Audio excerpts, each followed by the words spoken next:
Bismillahirrahmanirrahim. Today, the topic of our discussion is market segmentation, targeting, and positioning. That how marketeer can build right relationship with the right customers.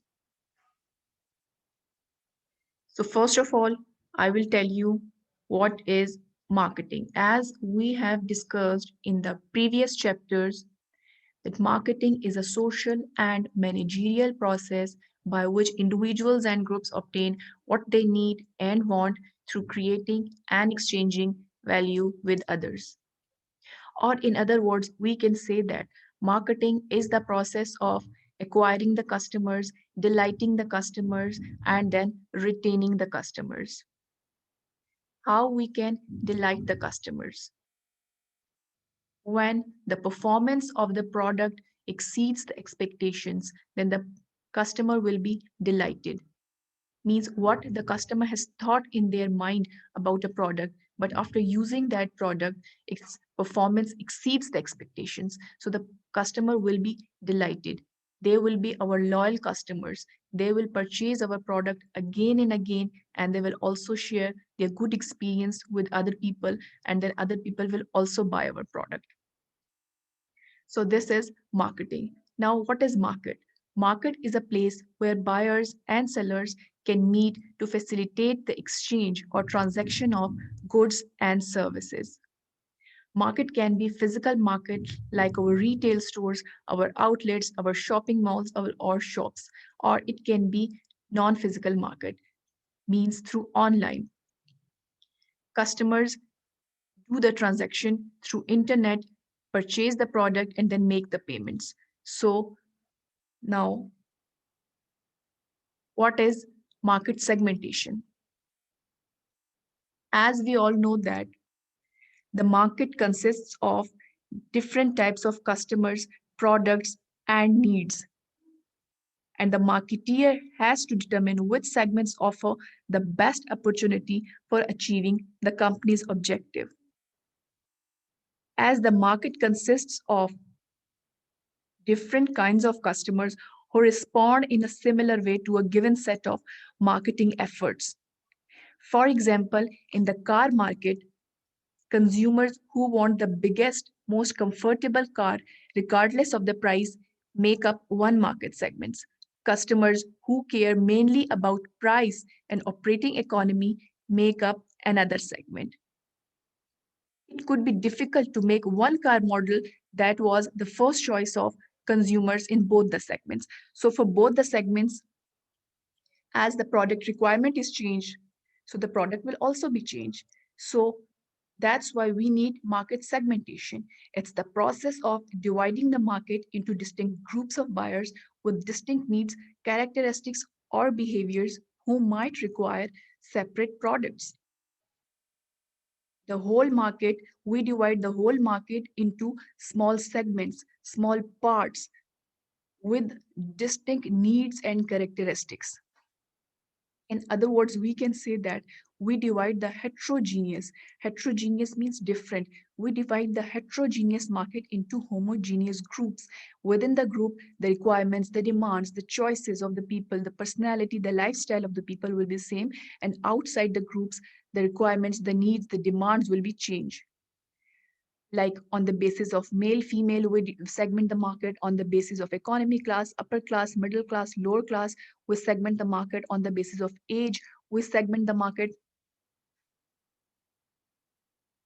So what are the basis of segmenting consumer markets?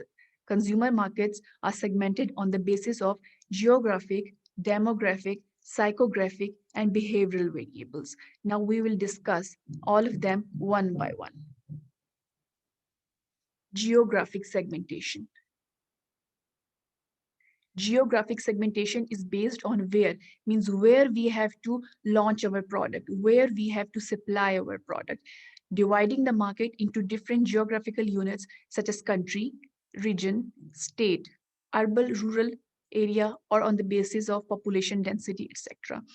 For example, which area we are segmenting. If Pakistan, so for Pakistan, let's take an example of clothing industry or most precise. Take an example of, for example, Junaid Jamshed clothing. If they are entering in Pakistan market, so for Pakistan, they have to enlighten, they have to think about the weather of Pakistan, that what is the weather of Pakistan in winter, extreme cold, and in summer, extreme hot.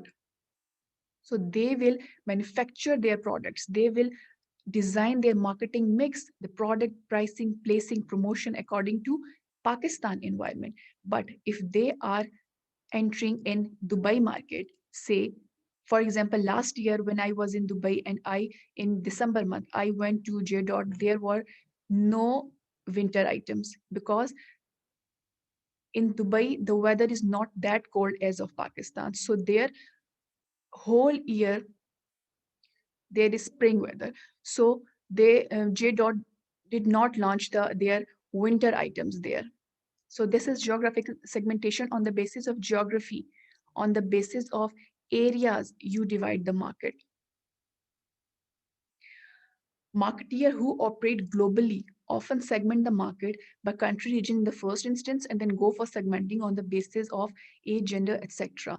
For example जैसे कि अभी मैंने आपको जियो dot की example दी, वो जब Pakistan economy में enter होंगे तो उन्होंने जियोग्राफी की बेस पे सेगमेंटेशन कर लिया, लेकिन जब मजीद पाकिस्तान में एंटर हो जाएंगे, लेकिन फर्दर फिर वो लोग सेगमेंटेशन करेंगे on the basis of age, gender, etcetera.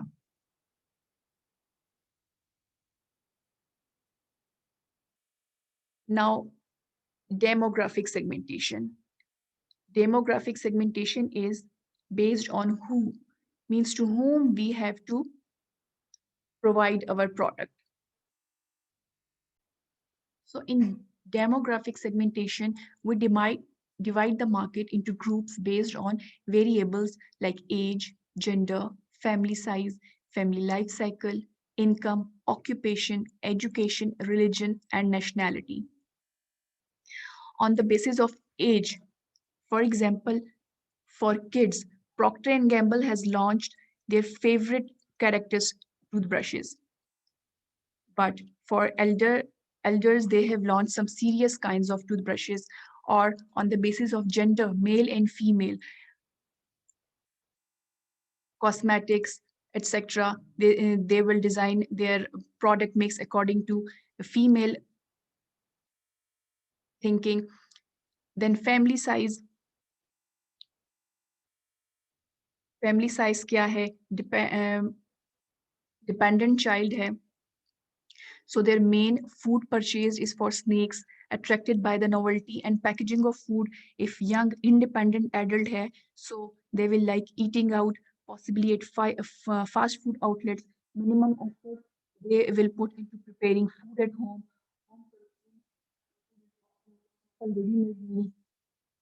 If the family life cycle is adult, married, but having no children, they are quite likely to eat out at restaurants, willing to experiment in home cooking also, although may still buy ready-made meals for some consumption. If they are adult, married, and they have dependent child, then eating out is reduced and cooking at home concentrates on meeting the needs of the whole family. Budgeting becomes tighter and economy replaces variety as driving force behind food purchases. If life cycle is adult, married, and having independent children, so they will be having greater time and money now available for eating out and being adventurous with home prepared food, can afford ready-made food meals but prefers to prepare own food. If they are sole survivors, then the average size of food purchases declines. Emphasis on food items that are easy to prepare will be increased. Then on the basis of income, high income hai, low income hai, then on the basis of occupation, in which occupation the customers are and which occupation we are targeting, then education level, then religion. For Muslims, the products demands requirements will be changed. For non-Muslims, it will be changed. Then on the basis of nationality, we segment the market. Now, psychographic segmentation.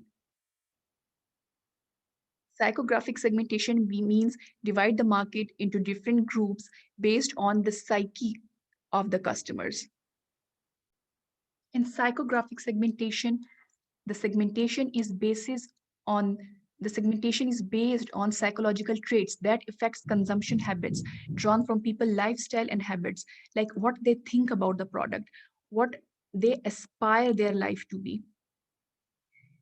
Psychographic segmentation is based on why the people would be buying our product. It's related with the mind of people. So we divide the market on the basis of social class, like social status. Their social status will decide which products they will buy, which product they want to buy, what lifestyle people want to buy. If they are status oriented, then our marketing mix would be according to it, like promotion strategies, etc. For example, there in automobile industry there are a lot of cars, but why BMW, why Mercedes, and why Rolex watches? Because of status symbol, because of lifestyle, because of standard of living. And as the lifestyle of compare the lifestyle of Peshawar, for example, and then Lahore, their lifestyle standard of living is a bit changed. Lahore environment has a high lifestyle, so most of the seven stars restaurants, hotels are in Lahore because of the personality characteristics. So we divide in psychographic segmentation. We also divide the market on the basis of personality characteristics, like what are the personality traits of a customer. Ambitious people are risk takers and they have strong desire to get what they want. Then compulsive characteristics are they are irresistible, they are uncontrollable, they act on their conscience, they they shop, which results in excessive activity, expensive shopping addiction. Then thrillers, they don't want to wait. Then impulsive personality, they purchase unplanned on the spur of moment by seeing in the market and they just buy it. So psychographic segmentation is based on the psyche, the mind of the customers. And the next is behavioral segmentation. Behavioral segmentation divides the market into groups based on knowledge and attitude. So behavioral variables include occasions, benefit sorts, user status, and usage rate. On the basis of occasion is that buyers can be grouped according to occasions when they get the idea to buy, actually make their purchase or use the purchase items. For example, some holidays, such as Mother's Day, Father's Day, were originally promoted partly to increase the sales of flowers, cards, and other gifts. Or on the basis of occasions, we can also we can also segment on the basis of occasion of time. On the time of occasion, we often buy a product at different times for quite different reasons. For example, a meal in a restaurant that we take during the lunch hour will probably have to satisfy quite different needs compared with meal taken during the evening. At lunchtime, the most important selection criteria may be the speed, because we lack time in lunchtime, and value for money, where in evening they may be good services and a relaxing environment. Then on the basis of benefit sort, that what benefit we are sorting from the product. The same product may provide a variety of benefits to different people. For example, take an example of a watch. A wristwatch, for example, can be purchased by one segment primarily as an accurate timepiece, but by another customer, it may be a fashion item, and the other customer, it may be of, for example, they purchased it for mm, as a gift for someone. Then what benefits we are getting. For example, this Sensodyne toothpaste we use for sensitivity, Colgate we use for strong teeth and gums. Then the user status. What's the status of the user? Are they first time users, means the innovators? Are they loyal customers? Are the laggards, means who are switching from our product? So for then pricing promotion would be different. Then on the basis of usage rate, are they light users हैं, medium users हैं, heavy users हैं? Now, what is target market? First, we divide the market into different groups. Then, out of all these groups, we select a target market. That selected market is our target market, means to whom the customers wants to sell their product. The process of evaluating each market segment attractiveness and selecting one or more segments to enter, this is called target marketing. Concentrated strategy means single segment strategy, one market a segment, not the entire market. Then differentiated strategy means multiple segment strategy.